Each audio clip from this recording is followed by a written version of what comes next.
Well, I was born in Kahuku. I was raised in Hawaii, spent some time out of Hawaii in various states, but also in various countries. And there was a part of my life where I lived in Venezuela. And during that time, I learned a lot about political unrest, decisions that are made by governments and how they affect people and places. So I came back to the United States and I wanted to be a part of change, be a part of advocacy, speaking out. And I supported a presidential candidate. And after I did that, many people asked me to run for office. And after a lot of different discussions, I decided to do it. So I won my first race in 2014. And I've been serving in various positions for 10 years. Nice. Well, I think first off, with any human trafficking, it all starts with being aware of what the issue is, because to you, it might not be bad because maybe you're unaware of it. And then when you do become aware of it, it might seem like it's increasingly getting worse. So I think it's perspective. But also, part of the reason why people get trafficked is because they're part of vulnerable populations. That's how they get preyed upon. That's how they get trafficked, is because somebody identifies them as somebody that needs something or doesn't have support or doesn't have love. And then they basically capitalize on that need and then take advantage of them. So I think, yes, increasingly people have been put in vulnerable positions, whether it's poverty or whether it's broken homes or domestic violence, where they do seek out shelter or love or protection from people that really don't care to protect them, but rather benefit off of them. So I think as I've progressed as a legislator from 2014 till now, I've increased my ability to understand what's happening and at the same time increase my ability to affect change in those policies that could better help us, our family members, and community members. Nice. So I partner with International River of Life and their current project called Project NEHEMIAH because they help me with homeless outreach. And in the homeless outreach that we do, of course, we're working with a very vulnerable population. So for me, their interest in protecting families and women and children is the same interest I have. You know, protecting my community, advocating for public safety. It's one of the main priorities that I have as a city council member because we are influencers or policymakers that deal with the police. We also have the prosecutor's office. And so I think for me, the event that I throw, the Stop Human Trafficking Conference, it really is on a federal, state, and local level where I'm trying to affect change within those people who do the enforcement and the prosecution of these criminals. I want to know what is hindering them from prosecuting. I want to know what laws need to be changed so that we can further protect victims or survivors that may or may not feel protected after they've gone through the legal process. So I think this current event that's coming up in Nanakuli is awesome because it's at a very grassroots level, you know, and I can't say more about how important it is for people to understand this at a local level, at a very in our home, at our dining room table level, because that's where these conversations start, right? Is with your children, with your nieces, nephews, cousins, is in the event that they've talked to somebody or exchanged information. Do they know who they're working with? Are they trusting people that they really shouldn't be trusting? Are they confiding in people that really are taking and siphoning information from them that they're going to further use against them? So I personally have to have conversations with my own children about this, who they message on their social media channels, who's been talking to them, what videos are they viewing? Because at this point, I mean, there's so many inroads that perpetrators have into their victims that we have to just be very open with all of our loved ones about what are the signs, what are the tactics that are being used, because most of these guys are really good at what they do. They really are. And they do it over and over again in different places, same people, same type of situation, and they just repeat, rinse and repeat, rinse and repeat. So it's something that we have to be open to educating others about. Speaking to look out for, and what are those signs? Yeah. I mean, from the events that I've gone to, especially because we partner with the National Center on Missing and Exploited Children, is that there is a stigma, right, when children run away, that, oh, they're just runaways. And then there's this other stigma where like, oh, we have a missing child. To be honest, both of those phrases are one and the same. If there are children that are running or they are missing, they are either running from something or running to something. So you really have to be aware of that. If you have a child or a niece or a nephew that's frequently running, you got to start understanding, like, what are you going and getting, or what are you running from? Because these behaviors shouldn't be just brushed off as like, they just kolohe, they just naughty.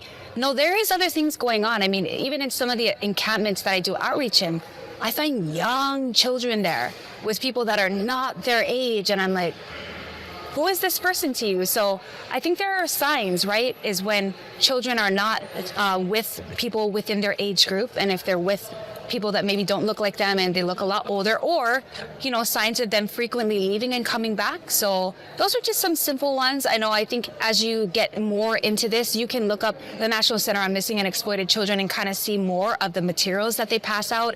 They have lots of tools, lots of resources. I've looked at a lot of them. I've distributed them.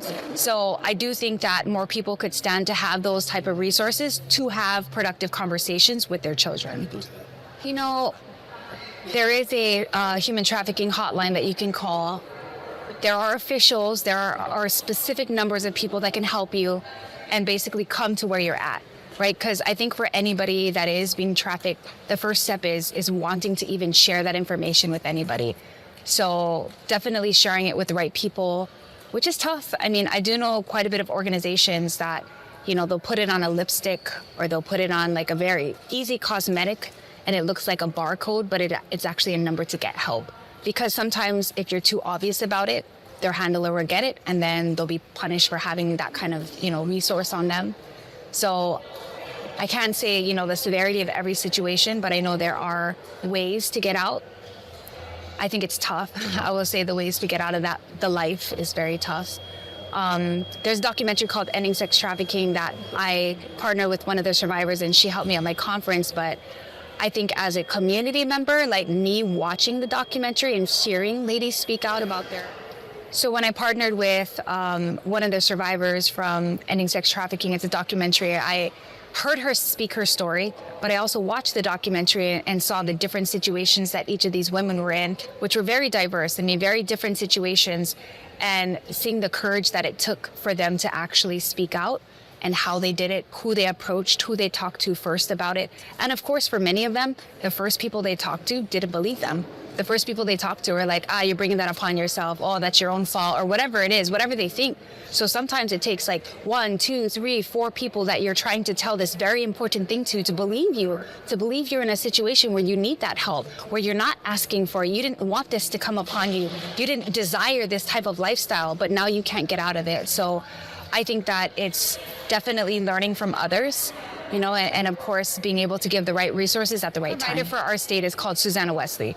So Susanna Wesley has the contract with DHS, which is Department of Human Services, to provide that help and that support. Of course, HONOLULU, which is a nonprofit, they have an actual safe house where they take in people and they help to rehabilitate them. So there are a few programs. You know, I can't say personally that I know an exact story of a close friend that this happened to and they came out of it.